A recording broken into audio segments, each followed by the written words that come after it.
तो hello student, welcome back to my channel Samrat academy. तो दोस्तों, मेरा नाम आकाश और त्रैमासिक पेपर कल आप लोगों का है, वो भी विज्ञान का। तो इस वीडियो में आप लोगों को वेरी मोस्ट इंपॉर्टेंट क्वेश्चन बताने वाला हूं जो कि विज्ञान का है। ठीक है, देखिए पूरा 80 नंबर का जैसे पेपर आता है वैसे मैं आप लोगों को बताने वाला हूँ। समय 2.5 घंटे का है, बिल्कुल एकदम अच्छे तरीके से जो भी क्वेश्चन कराऊंगा उसको अच्छे से रिवाइज करके ही आप पहुँचें। ठीक है, एग्जाम हॉल में देखिए सभी निर्देश लिखे हुए हैं कि कितने नंबर का कौन प्रश्न पूछा जाएगा। इसमें सभी में अच्छे तरीके से डिस्कस करने वाला हूँ सारे प्रश्न। पहला प्रश्न देखिए यहाँ पे कितना वेरी मोस्ट इंपॉर्टेंट है। कह रहा है कि सभी विकल्प को चुनकर लिखना है। ठीक है, पहला प्रश्न है कि निम्न में से कौन सा भौतिक परिवर्तन नहीं है। इन चारों ऑप्शनों में से कौन सा भौतिक परिवर्तन नहीं है। खौलते पानी से जल वाष्प बनना, बर्फ का पिघलकर जल बनना, एलपीजी का दहन, नमक का पानी में घुलना। तो जो एलपीजी का दहन है, ठीक है, यह आप लोगों का भौतिक परिवर्तन नहीं होता है। ठीक है, तो इसका ऑप्शन सी इस क्वेश्चन का क्या हो जाएगा, सही आंसर हो जाएगा। ठीक है, चलिए दूसरा देखिए कह रहा है कि निम्नलिखित में से कौन सी ऊष्माक्षेपी अभिक्रिया है। ऊष्माक्षेपी अभिक्रिया है। ठीक है, तो यहाँ आपका आंसर हो जाएगा जल का वाष्पीकरण। जो जल का वाष्पीकरण ऑप्शन सी है, ये आपका क्या है, ऊष्माक्षेपी अभिक्रिया है। ठीक है, जल का वाष्पीकरण कौन सा अभिक्रिया होती है, ऊष्माक्षेपी अभिक्रिया होती है। ठीक है, चलिए तीसरे प्रश्न की ओर बढ़ेंगे। तीसरा प्रश्न है सोडियम हाइड्रोजन कार्बोनेट का सामान्य नाम है। सोडियम हाइड्रोजन कार्बोनेट को हम कहते हैं नीला थोथा। क्या कहते हैं, नीला थोथा कहते हैं।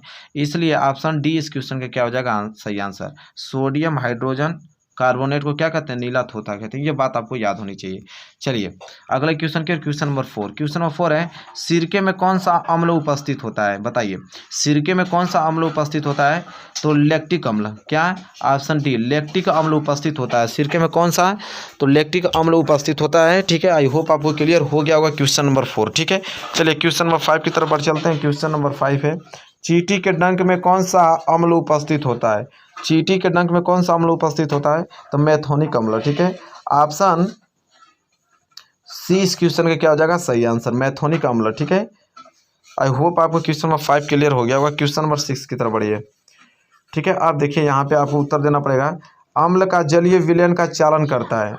अम्ल का जलीय विलयन का चालन करता है, तो इसका उत्तर लिखेंगे कि अम्ल का जलीय विलयन में हाइड्रोजन आयन उत्पन्न होते हैं जो विद्युत के वाहक होते हैं। इस कारण वे विद्युत का क्या करते हैं, चालन करते हैं। ये इसका आंसर हो जाएगा। ठीक है, चलिए नेक्स्ट क्वेश्चन की तरफ बढ़े। नेक्स्ट क्वेश्चन है कि धोने का सोडा एवं बेकिंग सोडा के दो प्रमुख उपयोग बताइए। ठीक है, धोने के सोडा और बेकिंग सोडा के दो उपयोग बताना है, तो हेडिंग डालिए धोने के सोडे के उपयोग। ठीक है, यहाँ पे मेरे लिखिए, यहाँ पे पहले आप हेडिंग डालिए धोने सोडे का उपयोग। पहला है इसका उपयोग कांच, साबुन तथा कांच के उद्योगों में किया जाता है, और दूसरा है कि इसका उपयोग घरों में साफ सफाई के लिए होता है। ठीक है, और दूसरा है बेकिंग सोडा के उपयोग। हेडिंग डालिए, इसमें लिखिए पहला इसका प्रमुख उपयोग बेकरी में उपयोग आने वाले बेकिंग पाउडर बनाने में होता है, और दूसरा इसका उपयोग सोडा अम्ल अग्निनाशक में किया जाता है। ठीक है, तो यह बेकिंग सोडा का उपयोग है। आई होप आपको क्लियर हो गया होगा। नेक्स्ट क्वेश्चन कि ताजे दूध का पीएच मान 6 होता है, दही बन जाने पर उसके पीएच मान में क्या परिवर्तन होगा। ताजे दूध का पीएच मान कितना होता है, 6 होता है, और दही बन जाने पर इसका पीएच मान में क्या परिवर्तन होगा।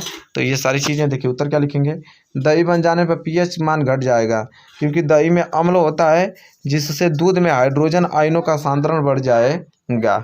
ठीक है, क्लियर हो गया। इसके बाद नेक्स्ट क्वेश्चन, निम्नलिखित अभिक्रियाओं के लिए पहले शब्द समीकरण लिखे। इनके लिए पहले शब्द समीकरण लिखना है। पहला है तनु सल्फ्यूरिक अम्ल के दानेदार जिंक के साथ अभिक्रिया है। दूसरा है तनु हाइड्रोक्लोरिक अम्ल के मैग्नीशियम पट्टी के साथ अभिक्रिया है। तीसरा है तनु सल्फ्यूरिक अम्ल एल्युमिनियम चूर्ण के साथ अभिक्रिया है। और चौथा है तनु हाइड्रोक्लोरिक अम्ल लोहे चूर्ण के साथ अभिक्रिया है। और इसका आपको क्या लिखना है, शब्द समीकरण। यहाँ चारों का उत्तर देखिए, यहाँ पे आप मैं लिख दिया हूँ, अच्छे तरीके से यहाँ पे नोट है, इसको आप चारों का समीकरण लिख लीजिएगा। ठीक है, आई होप आपको ये सारी चीज़ें क्लियर हो गई होंगी। चलिए नेक्स्ट क्वेश्चन। नेक्स्ट क्वेश्चन है कि बेकिंग पाउडर एवं दाउन सोडे को गर्म करके कैसे अंतर करेंगे। ठीक है, तो इसका आंसर आप लोगों को तैयार करके ही आपको जाना है।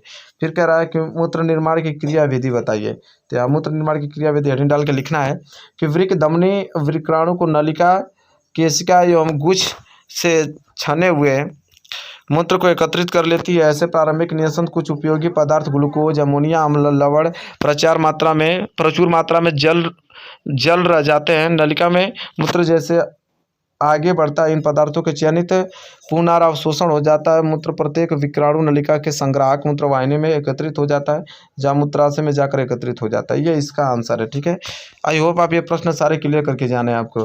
फिर कह रहा है धमनी एवं सीरा में अंतर लिखिए। तो धमनियों में रक्त का प्रवाह हृदय से शरीर के विभिन्न भागों में अधिक दाब के साथ होता है। यह जो होता है शुद्ध रक्त परिवहन करती है, जबकि शिराओं में रक्त शरीर के विभिन्न भागों से हृदय में एकत्रित होता है, जिससे कोई दाब नहीं होता है। इसलिए शिराओं में दीवारें धमनियों की अपेक्षा क्या होती हैं, पतली होती हैं। ठीक है, यह चीज़ अंतर आई होप यहाँ पे दिख रहा है। आप स्क्रीनशॉट लेकर इसको सारे प्रश्नों को याद कर दीजिए। चलिए नेक्स्ट क्वेश्चन देखिए। ये क्वेश्चन का आंसर नहीं, ये क्वेश्चन का आंसर आप खुद लिख के याद करके जाना आपको कि प्रकाश के परावर्तन से आप क्या समझते हैं, इसके नियम।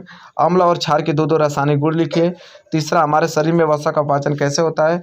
और चौथा, स्वपोषी पोषण तथा विषमपोषी पोषण में क्या अंतर है। और प्रकाश के परावर्तन के नियम लिखिए। और एक गोलीय दर्पण की वक्रता त्रिज्या अगर 20 सेंटीमीटर की फोकस दूरी क्या होगी, तो यह बराबर क्या होता है, r/2, मतलब 20 का आधा क्या हो जाएगा, 10 हो जाएगा। ठीक है, इसके बाद यहाँ तक इन प्रश्नों को आपको तैयार करके जाना है किसी के, मतलब very very most important question है। और इतना क्लियर कर लेते हैं तो बहुत अच्छा पेपर आपका जाएगा।